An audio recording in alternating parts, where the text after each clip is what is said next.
Großmutter, der Computerfreak von Ursula Berg. Alle meine Geschichten schrieb ich bisher auf einer zugegebenermaßen alten Schreibmaschine. Doch dann bedrängten mich meine Kinder, mir einen Computer anzuschaffen. Sie schilderten mir die vielen Vorzüge, erklärten mir, dass ich nie wieder wegen eines Tippfehlers eine Seite neu schreiben müsste und dass ich so viele einwandfreie Kopien machen könnte, wie ich wollte. Ich schüttelte energisch den Kopf. Nichts für mich. Ich wollte so ein Ding nicht im Hause. Dann wurde es still um dieses Thema bis zum Heiligen Abend. Meistens wusste ich im Voraus, was meine Kinder mir schenken wollten, weil sie mich fragten. Dieses Jahr hörte ich nichts. Zum ersten Mal aber wollten alle mit ihren Familien am Heiligen Abend zu mir kommen. Für das leibliche Wohl sorgte ich, während meine Kinder sich um den Baum und die Geschenke kümmerten. Es war für alle viel Arbeit. Schließlich habe ich nicht nur 3 erwachsene Söhne mit ihren Frauen, sondern auch 5 Enkelkinder.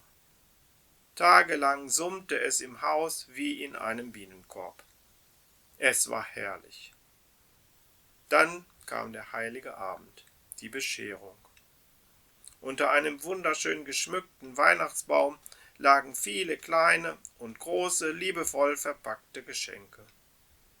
Ich war versunken in diesen Anblick, als mein Ältester mir die Hand auf die Schulter legte. »Mutter«, sagte er und zeigte auf die gegenüberliegende Wand. »Das ist unser Geschenk für dich.« Ich war sprachlos und starrte auf das hässliche Monster auf dem Tisch an der Wand. Dann schwirrten alle um mich herum, zerrten mich auf einen Stuhl vor dem Computer. Irgendjemand schaltete das Ding ein. Es knurrte, ratterte, zeigte eine wirre Buchstabenfolge, die gleich wieder verschwand, um einer neuen Ungereimtheit Platz zu machen. Von allen Seiten kamen Hände und drückten vor mir auf die Tasten. Jemand gab mir Anweisungen. Viele Köpfe beugten sich über mich, bekehrten mich, was richtig oder falsch war. Ich fühlte, wie die Angst in mir hochkroch. Irgendwann gelang es mir, meinen Stuhl ein kleines Stückchen nach hinten zu schieben, um unter ihnen weg in die Küche zu flüchten. Erschöpft ließ ich mich dort nieder. Was für eine Überraschung. Ich war verwirrt und unglücklich.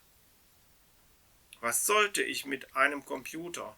Ich hatte keine Ahnung, wie er funktionierte. Nie würde ich lernen, damit umzugehen. Wie lange ich so saß, weiß ich nicht. Plötzlich schob sich eine Hand in meine.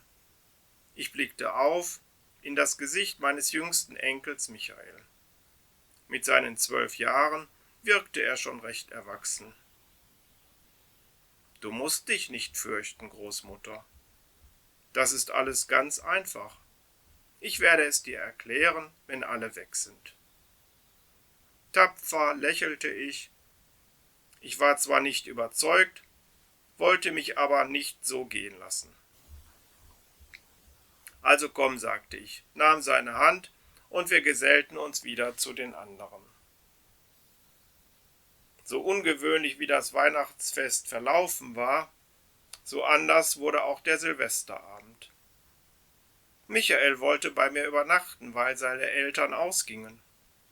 Gemeinsam hatten wir beide zu Abend gegessen, gelacht und erzählt. Plötzlich stand er auf, fasste mich bei der Hand und sagte, »So, jetzt wollen wir aber an die Arbeit gehen.« Ich wusste sofort, was er meinte. »Nein, nicht heute Abend, es ist Silvester.« »Heute und jetzt«, versetzte der 12-Jährige energisch. Dann sah er wohl meine Angst. »Komm«, sagte er weich und zog sich mit sich. »Kannst du dich erinnern, wie es war, als ich mit dem Einmaleins Schwierigkeiten hatte? Du sagtest damals zu mir, Michael, schreib alles auf, lies es immer wieder laut vor und plötzlich kannst du es.